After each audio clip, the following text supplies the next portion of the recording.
এখানে দেখতে পাচ্ছেন গাইস সানরাইজের একটা ব্যাট যেটা অনেক ভালো এবং অনেক ভালো কোয়ালিটি। তো একটা আপনাদেরকে বের করে দেখাচ্ছি। তো গাইস এটা আমরা গতকালকে একটু প্র্যাকটিস করে দেখেছিলাম এটা কেমন।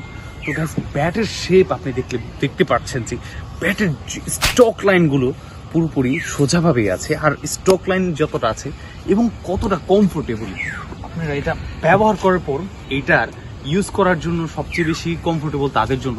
এটার হাইট কিন্তু মোটামুটি আমরা অন্য সব যে ব্যাট আছে দেখতে পাচ্ছেন এই ব্যাটের মতন সেম, কিন্তু এখানকার টোয়ের যে সাইডটা আছে টোটা কিন্তু একরকম না, টোটা একটু ভিন্ন।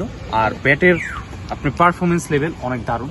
তো আমরা একটা বল দিয়ে আপনাদেরকে এটা দেখাচ্ছি। তো গাইস এটা হচ্ছে প্র্যাকটিস বল, আর এই প্র্যাকটিস বল দিয়ে আপনার স্টক লাইন তো বোঝা যাচ্ছে না, হিট প্রচুর। গাইস এইটার প্রাইস নিয়েছে হচ্ছে 15,000 টাকা, আর 15,000 টাকা হলে এটা আপনারা পেয়ে যাবেন। কিন্তু গাইস এটা পাওয়ার জন্য আপনাদের আলাদিন স্পোর্টসে জিতলে আপনারা পেতে পারেন, কারণ সব জায়গায় এটা আপনাদেরকে এত কম দামে দেবে না। গাইস শুধুমাত্র ব্যাট দিয়ে কিন্তু চলবে না, আপনাদের কঠিন তপস্যা করতে হবে। প্র্যাকটিস ম্যান, প্র্যাকটিস করুন। আর অবশ্যই ভিডিওটাতে লাইক করে দিন, সাবস্ক্রাইব করুন প্লিজ। সাবস্ক্রাইব করে দিয়েছেন তো থ্যাংক ইউ সো মাচ। তখন পর্যন্ত ভালো থাকবেন এবং টেক কেয়ার।